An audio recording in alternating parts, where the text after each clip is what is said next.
શ્રી ગણેશાય નમઃ. આપનું હાર્દિક સ્વાગત છે. નમસ્કાર. આપણે રાધાજીની વાત કરીએ અને શ્રી કૃષ્ણની વાત ન આવે તેવું બને જ નહીં, કેમ કે રાધા અને શ્રી કૃષ્ણ બંને એક જ છે. રાધા અને કૃષ્ણ હંમેશા એકબીજાના પૂરક છે. આમ તો રાધા કૃષ્ણનો પ્રેમ અનાદિકાળથી ચાલી આવ્યો છે, પણ દ્વાપર યુગમાં જ્યારે ભગવાન નારાયણે કૃષ્ણરૂપી અવતાર લીધો તો સંસારને પ્રેમનો સાચો અર્થ સમજાવવા માટે કૃષ્ણના અંશ રાધાએ યમુના પાસે રાવલ ગામમાં વૃષમાન અને કીર્તને ત્યાં રાધા રૂપમાં જન્મ લીધો અને જન્મની સાથે જ રાધા અને શ્રી કૃષ્ણની પ્રેમની કહાની શરૂ થઈ જાય છે. પરંતુ મિત્રો, એવી કઈ ઘટનાઓ અને સ્થિતિ બની જાય છે કે રાધાને કૃષ્ણના વિરહનો સામનો કરવો પડે છે અને કૃષ્ણ કેમ તેની પ્રિય વાંસળીને તોડી નાખે છે? આ બધા સવાલોના જવાબ તમને આ વિડીયો દ્વારા જાણવા મળશે. કહેવાય છે કે રાધા જન્મથી જ આંધળી હતી અને સ્વર્ગલોકથી આ વચન લઈને જ પૃથ્વી પર આવી હતી કે જ્યારે શ્રી કૃષ્ણની સંપૂર્ણ દ્રષ્ટિ તેની ઉપર પડશે ત્યારે તે પૂરી દુનિયા જોઈ શકશે. તો તમે જોયું કે કેવી રીતે શરૂઆતથી જ બંને જોડાઈ રહ્યા છે. બાળપણથી જ કૃષ્ણ તેમની લીલાઓ અને વાંસળીની મધુર ધૂનથી પૂરા બરસાણા વાસીઓને મન મોહિત કરતા હોય છે અને રાધા કૃષ્ણ તો પોતાની 8 વર્ષની ઉંમરથી જ બંને પ્રેમનો આનંદ લેવા લાગ્યા હતા. શ્રી કૃષ્ણને તેમના જીવનમાં રાધા અને વાંસળી બંને સૌથી પ્રિય હતા, જેમાં તેઓ ખૂબ ઊંડાણ સાથે જોડાયેલા હતા. શ્રી કૃષ્ણ વાંસળી વગાડતા રાધા તેમની પાસે દોડી ચાલી આવતી અને કલાકો સુધી વાંસળીની ધૂનમાં મગ્ન રહેતી, જે તેમના પ્રેમને વધારતો ગયો. જે યમુના નદીના તટ પર બેસી કલાકોનો સમય વ્યતીત કરતા હતા. પરંતુ તેમનો આ સુખદ સમય થોડા જ વર્ષોનો હતો, કેમ કે જ્યારે કૃષ્ણના મામા કંસને તેમનું વૃંદાવનમાં હોવું એ ખબર પડી, તેને તરત જ શ્રી કૃષ્ણને મથુરામાં યુદ્ધનું નિમંત્રણ આપી દીધું કે જેના લીધે શ્રી કૃષ્ણએ તેમના માતા પિતા અને રાધાને પણ છોડીને જવાનું હતું. કૃષ્ણ અને રાધા બંનેને ખબર હતી કે શ્રી કૃષ્ણ હવે ક્યારેય વૃંદાવન પાછા નહીં આવી શકે અને ઘણા સમય સુધી એકબીજાને નહીં મળી શકે. માટે મથુરા જવા પહેલા રાધાએ શ્રી કૃષ્ણ પાસે 2 વચન લીધા. પહેલું વચન હતું કે રાધાના હૃદયમાં હંમેશા કૃષ્ણનો વાસ રહેશે અને મૃત્યુ પહેલા તેના કૃષ્ણના દર્શન થશે. પરંતુ આ વચન આપવા પછી શ્રી કૃષ્ણને ખબર હતી કે રાધા તેના વિરહમાં બહુ જ વિલાપ કરશે, બહુ જ રડશે અને રાધા હંમેશા ખુશ રહે તેના માટે શ્રી કૃષ્ણએ રાધા પાસે વચન લીધું કે રાધાને કૃષ્ણની યાદમાં એક પણ આંસુ ન પડવું જોઈએ. આ વચન લીધા બાદ શ્રી કૃષ્ણ મથુરાની તરફ વળી જાય છે અને રાધા વૃંદાવનમાં જ રહી જાય છે. ત્યાર પછી રાધાનું વર્ણન ખૂબ જ ઓછું જોવા મળ્યું છે. આ રીતે શ્રી કૃષ્ણએ મથુરા જઈને કંસનો વધ કર્યો અને તેમના માતા દેવકી અને વસુદેવને મથુરામાંથી મુક્ત કરાવ્યા અને પછી તેઓ મથુરાથી નીકળી દ્વારિકા આવી ગયા. લોકોના રક્ષણ માટે દ્વારકા નગરીની સ્થાપના કરી. ત્યાર પછી તેઓને દ્વારકાધીશ કહેવાયા. શ્રી કૃષ્ણ ત્યાં રૂકમણી અને સત્યભામા સાથે લગ્ન કરે છે. સાથે તેમની 16,108 રાણીઓ હતી, જેમાંથી રૂકમણી સૌથી પ્રિય પત્ની હતી. તેઓ કેવળ શ્રી કૃષ્ણની છબી જોઈને જ તેમના મનમાં વસાવી લીધા હતા અને કૃષ્ણ સાથે વિવાહના લીધે તેઓ તેના ભાઈ રૂકમીના વિરુદ્ધ પણ ચાલ્યા ગયા હતા. પ્રેમપત્રના માધ્યમ દ્વારા કૃષ્ણને બોલાવી તેમની સાથે ભાગી ગયા હતા. પછી તેઓએ દ્વારકા નગરીમાં તેમનું જીવન સુખપૂર્વક વ્યતીત કર્યું અને શ્રી કૃષ્ણ તેમના દૈવીય કાર્યોમાં લીન થઈ ગયા.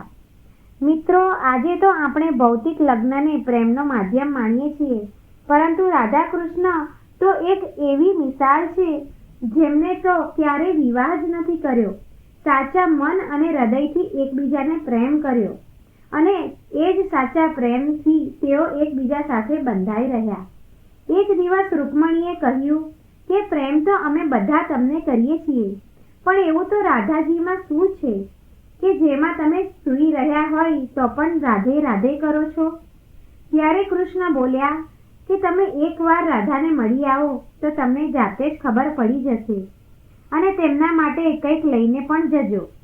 રૂકમણીજી રાધાજી માટે ખૂબ ગરમ દૂધ લઈને જાય છે અને રાધાના મહેલના દ્વાર પર પહોંચે છે અને મહેલમાં અંદર જાય છે. 7 દ્વાર અંદર જાય છે તો ખબર પડે છે કે રાધા તો કેટલાય વર્ષોથી કૃષ્ણના નામના જપ કરી જાગ્યા કરે છે. હમણાં જ તેમને નિંદ્રા આવી છે. રાધાજી એટલામાં તો ઉઠી જાય છે અને કહે છે કે કૃષ્ણએ તો આજે મને મળવા માટે કોઈને મોકલ્યા છે. રૂકમણી આશ્ચર્યચકિત થઈ જાય છે કે તે કેવળ શ્રી કૃષ્ણનું નામ સાંભળીને જ રાધા જાગૃત થઈ ગઈ અને તેમના વિશે પૂછવા લાગી.